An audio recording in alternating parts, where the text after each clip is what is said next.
Hello students, आज हम करने वाले हैं transformation of voice in present indefinite tense.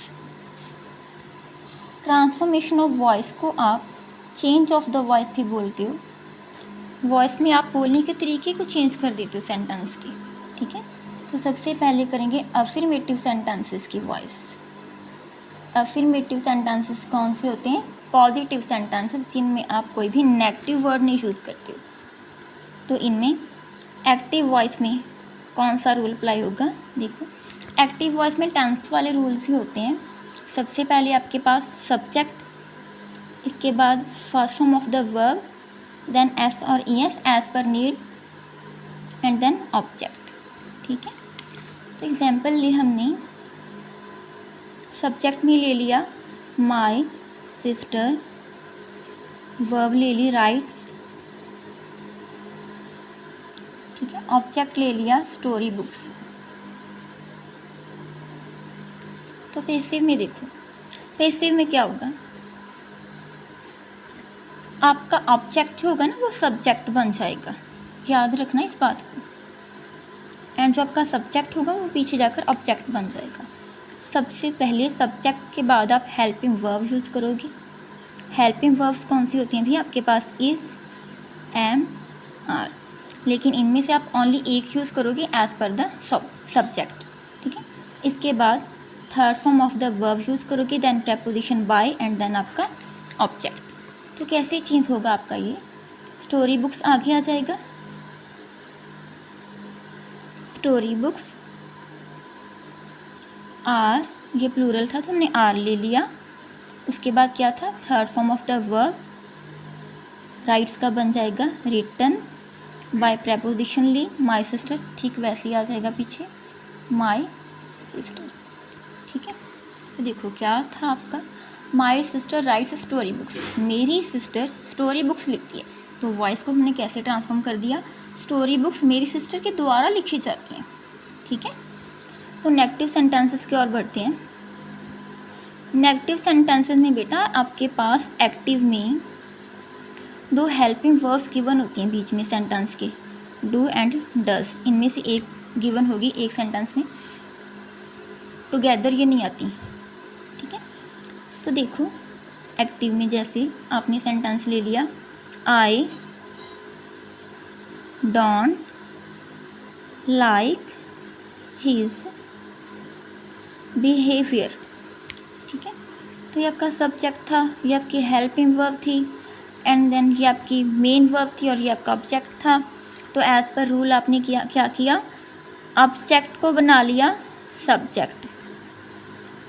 His behaviour is not liked by me, ठीक है। डू और डज को दोबारा से सेंटेंस में नहीं लेकर आना, बिकॉज हम उनकी जगह पे इज, एम, आर में से कोई एक हेल्पिंग वर्ब यूज़ करते हैं, ठीक है।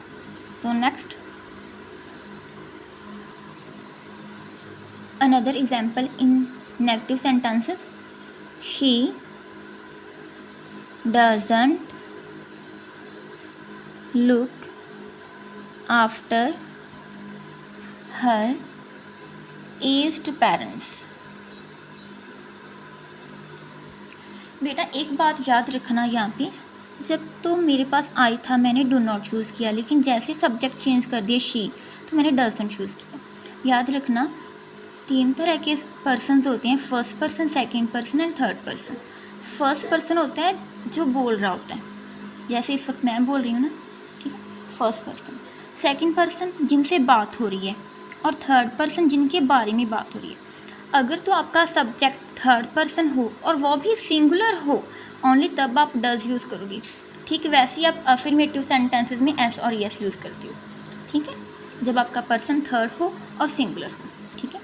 तो देखो ये था आपका एक्टिव का नेगेटिव में, ठीक है। सब्जेक्ट हेल्पिंग वर्ब, ठीक है, नॉट आपकी जो मेन वर्ब थी लुक, लेकिन ये लुक आफ्टर ये फ्रेजल वर्ब है। इसका मतलब होता है किसी का ध्यान रखना, किसी की केयर करना, ठीक है। तो ये आपका ऑब्जेक्ट था। तो सबसे पहले आप ऑब्जेक्ट को आगे लेकर आओगे, पैसिव में करोगे जब, पैसिव में, ठीक है। द एज्ड पेरेंट्स, एज्ड मतलब जो बूढ़े हो गए, जिनकी एज ज़्यादा हो गई, the aged parents are not looked after by her. ठीक है, तो ये आपका सब्जेक्टिव प्रोनाउन था, तो जैसे ये पीछे गया तो ये ऑब्जेक्टिव प्रोनाउन हर में चेंज हो गया, कन्वर्ट हो गया। ठीक है, नाउ अब देखो इंटेरोगेटिव सेंटेंसेस। इंटेरोगेटिव सेंटेंस, इनमें आप क्या करते हो कि आपकी जो हेल्पिंग वर्ब होती है ना वो आगे आ जाती है। ठीक है, जैसे एक्टिव में do you need some fresh water, क्या आपको फ्रेश वाटर चाहिए थोड़ा सा, तो पैसिव में क्या करोगे फिर, is some fresh water needed by you. ठीक है, देखो ध्यान से, ये आपकी हेल्पिंग वर्ब थी, ये आपका सब्जेक्ट था, ये आपकी मेन वर्ब थी और ये आपका ऑब्जेक्ट। ठीक है, तो जैसे मैंने आपको बताया कि हेल्पिंग वर्ब को सबसे आगे रखना है। ठीक है, तो ये आपकी हेल्पिंग वर्ब आ गई आगे, इसके बाद जो आपका ऑब्जेक्ट था वो आगे आकर क्या बन गया, सब्जेक्ट, इसके बाद third form of the verb and then preposition and then आपका ऑब्जेक्ट। ठीक है, थैंक्स बेटा।